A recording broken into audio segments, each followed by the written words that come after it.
Welcome to the Church Fails podcast, where we bring our failures out into the open so we can laugh together and learn something along the way. In this episode, we're going to be talking about our tension with live streaming our services. But for those who don't know me, my name's Kade, and I'm the creator of Collaborate Worship and the lead pastor at No Limits Church. My name's Dillon. I'm the creative director at Collaborate Worship and the worship leader at No Limits Church. All right, so let's get right into this. We actually never live streamed our services until this year. Never ever put them online. And so Corona is the whole reason that we even decided to go with live streaming anyway. So we're several months into that. We're going to talk about that. But first I want to talk about, why we never live stream our services in the first 12 years of our church. Why did we never put them online? What do you think? Well, I think part of the reason was probably because it was extra work. For being honest. But another reason being that we probably didn't feel confident that we could do it with excellence. And we talked about that in a previous podcast, so go listen to that if you want to hear more about that, I guess. Yeah, so we had it to a point where it was sounding good in the room, because you can get away with some mistakes in your music whenever it's in the room, because the natural reverb and stuff kind of covers up a vocal that may not be singing right on pitch, but you put that thing on a live stream and woo! Hear it all. You hear it all. In-ears kind of help with that too, because then you start hearing things that you've never heard before. Mm-hmm. So, I mean, that's really the reason why. It's going to be more work, and we weren't sure we could even do it right, so why even try? So we didn't live stream. And then Corona hit us, and we decided, well, we got to do it. The country shut down. We didn't have a choice but to live stream. So we talked about this in detail in another episode, but let's just give them a brief overview of what it was like getting the live stream going. It was rough. It was hard. Yeah. We used an iPad app at first just because we already had the infrastructure set up from work with some of our clients with other work that we do. And so we used that just because it was easiest and cheapest to implement. And we got it sounding pretty good because we were able to go straight from the X32 into an audio interface and then into the iPad. So we had good sound. The video was decent because it was coming from an iPhone. But we were having a lot of networking issues was our biggest problem. Mm-hmm. Yeah. Yeah, it took us a few weeks to get the sound right, though. I mean, it didn't happen immediately. I'd say week 4, I think, we were finally starting to find our stride. Yeah. It took me about that long to figure out, what are just the minor differences between creating a great live mix in the room versus a live streaming mix. And I figured those things out. I'm actually working on a course right now, to help other churches create just a simple live streaming strategy where you don't have to bring in another mixer. You don't have to bring in another person to run the mix. You just kind of mimic the same thing that's going on in the room, but just make some fine adjustments to make it sound better over a computer speakers or however other people are listening. So working on that course now, and maybe by the time this episode comes out, the course will actually come out. So I'm pretty excited about that. But it was tough, but it wasn't as hard as I thought to get great sound. There's just a few things that we had to change. Mm-hmm. But when we opened back up, we live in Oklahoma, so it was one of the states that got to go back to church soon, it was 1st of May. And our first Sunday back, I would say probably 90% of our people came back immediately on that first Sunday back. And with quite a few first-time guests as well. So we actually had more people in the room than we normally would have had in the room before Corona. Because we were only one of a handful of churches in the city that were open at that point. How many do you think were? Oh, maybe 2 others. Is that it, really? Yeah. So we were one of 3 or 4 maybe? Yep. Dang. We were the early adopters. I mean, the governor gave us the green light, so we're like, all right, we're going back to church. And so we did. And it's been going well ever since, just... You wonder, that first Sunday, maybe 90% of people show up and then it kind of dies off after that, but it's actually stayed very consistent. And then we actually 4 weeks later broke an attendance record in our building. We had more people in there than we'd ever had in there right in the middle of all this COVID stuff. So that was really interesting. But what has slowed down is the people participating in the live stream. Mm-hmm. And it's rather challenging to focus on the people in the room and the live stream all at the same time and not forget somebody. When you have a full room, you kind of forget that the camera's even there. Or maybe, are you like that too? In worship? Mm-hmm. Yeah. So this kind of introduces attention for us. Is live streaming really effective?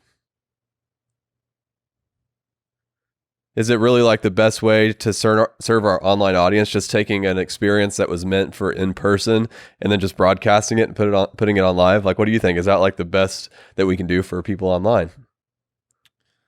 I don't know, because you look at churches like Elevation, like if you've ever seen one of their online services, they put a lot of effort into making the online service feel really special and like it's its own thing, because there's an online pastor, right? Yeah. And then they've got all this other stuff going on for those people specifically, while other stuff is going on in person in the building. And so I think it works really well for them, and they have one of the biggest online audiences in the country for that reason.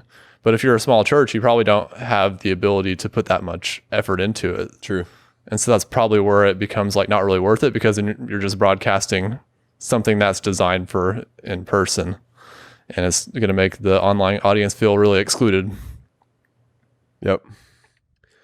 The truth of the matter is, though, like a majority, I heard this at a conference that I went to recently, a majority of America are church at home people. Like they're never going to go to a church. And it was like that before Corona. Like this wasn't just a coronavirus thing, but coronavirus made it even worse, right? So we want to serve people with the gospel who are only going to attend church online. So the question that we're having right now is just like, I don't think live streaming our services, like setting up a camera in the room and maybe even buying a better camera or better lighting or whatever. Like I'm not sure that that's the answer to the best way, the most effective way to spread the gospel online. So that's what we wanted to talk about in this podcast, is like, what are some maybe other ideas so that we can encourage churches? Like maybe you don't have the budget to get the best camera out there or whatever it is. And a lot of churches I know are kind of struggling with that tension. We need to get a better camera. We need to get better this. We need to get better that so that our online streaming service is better. It's like, maybe there's a better use of time, better use of money than to invest in all that camera equipment and stuff. Like I'm kind of feeling like that the best strategy here is to get a good online mix from your service. Like go ahead and broadcast it for the people who aren't able to make it into your service for whatever reason, or they're still in that vulnerable population and can't come out because of coronavirus or they're sick or whatever. Like you might as well serve them. I mean, you're going to set up the camera anyway so that you can post the message later and stuff like that. So why not live stream? But be careful of spending too much time and energy on that live streaming experience when you're simply broadcasting something that was meant for an in-person experience. Of course, you could do something like Elevation, but that's a struggle for smaller churches. I really don't think it's even realistic for smaller churches. So let's talk about some things that are realistic. So we wrote down a few strategies here. I got these from Pro Church Tools. We can probably link the blog I got them from in the description. He's got some really good info on online strategy for social media. But one of them was to engage with your congregation. So what this could look like is posting things that are valuable to your congregation's everyday life. So, I mean, it's probably going to be different from state to state and country to country, what that looks like for your church's congregation, and even like what's going on in your city, current events in your area. Posting stuff that's relevant to your people, your congregation, I think is really important. And then also having somebody that engages with their posts and with their timeline updates and encouraging them in their comments and all that stuff, and even responding to all of the comments on your church's posts. Like, don't leave people hanging there. That's really important to make those connections. Yeah. So making sure like you're staying engaged with the congregation on there. Wait, that's too simple. It's got to take more than that. We got to get like a better camera or something, right? No. Or at least get a better Mac so that you can comment with efficiency. Yeah. I think I can see it the same way that you like look at small groups. Like small groups are not supposed to be a big production like you would think a Sunday service is supposed to be. It's about relationships. And I think that's one of the most important things on social media too. Like forming those online relationships, communicating with them, responding to comments, all that good stuff. Yep, that's good stuff. And speaking of Pro Church Tools, I want to give a shout out to Brady Shearer, because he's been harping on this for years, and I've been listening to him. He's like, y'all, live streaming your services is like, most of y'all shouldn't even be live streaming your services, and a lot of churches didn't like to hear that. I kind of agreed with him, obviously, because we weren't live streaming at all, but it's like, what is the answer? So that's cool. Like, engage with people online. That could be a simple first step. Maybe even like I was talking about, instead of spending money on all this camera gear and all this stuff, what if you spent that money hiring a part-time person to engage in social media every day for your church? That'd probably be actually a lot less expensive than buying a new camera Yeah. and more effective.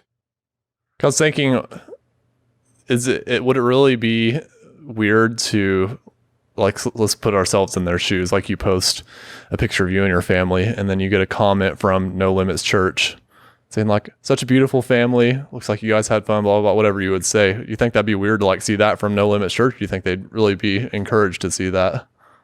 I don't know. It's not something churches are doing. So Yeah. might throw them off at first, but I think they'd be appreciative of it. Yeah. I was just wondering what that looks like, because we haven't really done it like that. Because obviously Kade could get on his personal profile, and obviously it's coming from Pastor Kade then. But, like, what if you said we hired somebody that's engaging with people online and they got on the church's account? And so from No Limits Church, we're engaging with our congregation, you know? I would think you should probably still put your name at Yeah. that point, like at the end of the post. Yeah. Or, hey, Kade here with No Limits. Great picture, you know, Mhm. something like that. Just something I was thinking through earlier. Yeah. Cool. What's the next one? Next idea. Share stories, because stories are the most powerful form of language. And so what you have to do is you got to do some digging around, communicating with people, figuring out what the Lord's doing in people's lives. So that means talking to them and reaching out. And that's going to be the hardest part of it, is finding the stories, I think, because it involves a lot of communication, and not all of us are apt to do that. I know it's not really in my personality to reach out in that way. So maybe you have somebody in your church that maybe isn't serving in a place that they're super happy with, or maybe they're not serving at all, but they're really good at communicating, and they're really good at finding out what's going on with people. And what would you even call that? They're just good at Story finder. They're good at digging into people's lives, you know, in a good way. There's someone like that in every church. And so if you can empower them to do that, like the testimonies that they'll be able to find just talking to people are going to be a huge encouragement to your church.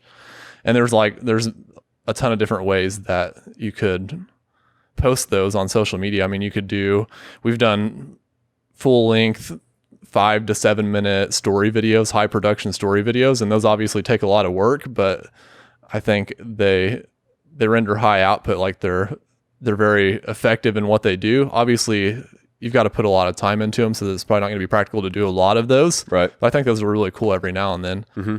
But then there's also some smaller, much more time efficient things you can do. Like, we've done Zoom calls with people, Mm-hmm. where we've hopped on and just talk to them like you would during all the Corona stuff on a Zoom chat, and then you just kind of edit it down to a minute or two, and you show it as a story. And those have been really effective as well. And they don't take very much time, just as much time as it takes to talk to them, and then do a little bit of cutting. Or you could just post a text story or whatever. Or do you have any other ideas for that? No, I was just going to say that I love the strategy of the Zoom call, because it takes so much of the stress away from capturing a story, because you don't have to coordinate a time and a place and set up cameras and stuff like this. It's like, hey, what's a good time for you? You get to do this from your house. They can do it after the kids go to bed or whatever. You hop on Zoom. Not the best audio quality, not the best video quality by any means, but the story is what's important here. Yeah. And people are kind of used to it right now anyway, the bad audio and video quality. That's true. I mean, there's not a place for the good quality stuff, but it's kind of like you have to find that balance between the two. Like, have your once or twice a year, or maybe even quarterly, you have your story that you put a lot of effort into and get B-roll and stuff like that, and put a lot of time into. Yeah. But maybe you have one every month that's just a Zoom call, trying to get a story out there. Because the thing about stories is you have to capture them when they're fresh. Like, if someone had a breakthrough or something like that because of something God did in their lives, if you put it off, like, we can't schedule this shoot for another month for whatever reason, they lose the passion behind telling their story. So it's like, if you can hop on a Zoom call with them the next day, like, you're going to get a good passionate response from them. True. Yeah. That's good stuff. I think maybe we can put an unlisted folder of some stories that we've shown to give people an example. Yeah. Some like Zoom stories and some full length stories and stuff like that, just to get your creativity going. Yeah, we'll put that in the show notes. Yeah. So check the description. Awesome. I love that. Stories are so powerful. No doubt. And then the third online strategy that I have is to help people dig into the Word. We've had a lot of conversation about this lately with our small groups director at church. His name's Chris. Every week we have a creative meeting with him, Kade, and I, and we've talked about how how we can, through social media, help people study the word throughout the week, because we've started to figure out you can't just expect them to put in that time on their own, because they're very likely to forget. I mean, like I am. So they obviously are. Right. And so that's what we've been trying to figure out, is what kind of things can we do to help them study and to help them learn to read the word even, because some people don't even know how to do that. And so we've come up with a few things that we want to try that we haven't started yet, and we've tested another few things out. One of them being some live stream prayers that Kade and his wife Beth were doing, and you guys were doing them, so I'll let you tell about those. Yeah, it was actually leading up to Pentecost Sunday, and realized in the Bible, the disciples met and prayed for 10 days leading up to Pentecost Sunday, on the original Pentecost Sunday. So I was like, well, how cool would it be if we hopped on Facebook Live every night and did that? So we did that for 7 days straight. And people really loved it. We had a good solid, 50 people watch each one. And the ones who are, they're like, we don't want it to end. It's like, well, I'm sorry, but we're not going to do this every day. But we also do 21 days of prayer twice a year. We do it in January and we do it in August. And up until this point, we've kind of been piggybacking off of Church of the Highlands. They live stream their prayer service every day during that 21 days of prayer. So we just lead people to that and have them watch that at their house. But this coming up one, we're actually thinking about doing the same thing that we did leading up to Pentecost. Beth and I maybe will take a week to live stream a prayer, and then maybe you can live stream prayer for a week, and just bring in other leaders in the church to do that. And we've also been thinking about, what about a spontaneous study through Ephesians? We spend 6 days back to back going through each chapter of Ephesians, and they can tune in live on Facebook and go through that with us. But not really put so much of a structure, like we have to do this all the time, but just maybe once a quarter or something like that, hop on there. Because it was pretty low effort. If you have the right resources in hand, like whenever we did the prayer thing, we have this prayer guide that we use at church, we got it from Church of the Highlands, and they allow you to use all this stuff for free. Like that's kind of their mission in life, is to support other churches. So for people who struggle with using other churches' resources, I just want to say, use them. Like they put them out, Life Church, Church of the Highlands, they put this stuff out there for us to use, so we don't have to put forth all this effort into creating this prayer guide. So just look through it, make sure it aligns with your beliefs at church, and if it does, then put your name on it and use it, and that's a beautiful thing. I think that's the church, capital C, working together to make a difference. So, but we use that prayer guide because there's several different prayers in there, like the prayer Jabez, and so we sat down during one of the live streams and went through the prayer Jabez with him. So this doesn't have to be like you're preparing a unique message every time you hop on. Just take a resource that you already have in hand. It could be a book. It could be chapter 1 of Ephesians, like whatever. Just hop online and talk about it. People really seem to enjoy that, and it helps them to put the word at the forefront of their mind. And it helps them to realize how easy it is to study the Bible. It doesn't have to be as complicated as everybody makes it. I think we're trying to figure out a way to do something of that facet once a week, though, at least. Definitely not every day, because that would get exhausting and nobody would watch after a certain point. Maybe if you had a full-time staffer that could sit down and do that. Maybe I could see the prayer thing being a daily thing for an extended period of time, but I personally get exhausted by those things on Facebook. Like after a couple of them, I'm like, I'm not going to watch that anymore. Yeah, I don't think anybody would stick around for too terribly long. Like they think they want you to keep doing it every day, but and the reality is it would wear off at some point. People definitely need something like that once a week in between Sundays, something to remind them that they need to hop in the word, Yeah, and that's what we've really been thinking through in our creative meetings each week. Is like just as much effort as we put into a Sunday service. What if we put that amount of effort into something midweek just for online? Like you don't show up at the building, you don't do anything like that. Like this is just online. What would that look like? Yeah. And the one thing we've been spitballing with our small groups leader is an actual weekly Bible study that we threw around the idea of live streaming it at first, but now I think we're leaning more towards batch recording them, and then posting them weekly just to make things a little more efficient and streamlined. But the structure for that was something like he was going to have somebody on, like either someone in the church or a guest from another church or whatever, and he was going to kind of host it, and then they were going to do a study on a specific topic and show how to study that in the Word, and then have a time for Q&A at the end, right? Yeah. And so we haven't tested that out yet, but that's something we've been thinking about trying out as a weekly thing. So hopefully we'll get that going pretty soon. Did we plan for July? I think August. Is when we're gonna August. start. Yeah. Cool. Yep. So just wanted to shoot around some ideas with you guys on this podcast. We don't necessarily feel like we're failing with live streaming. We just think that live streaming fails as a sole strategy for online church. Mm-hmm. Unless you're doing it like Elevation. They're doing a great job, and there's some other churches doing that too.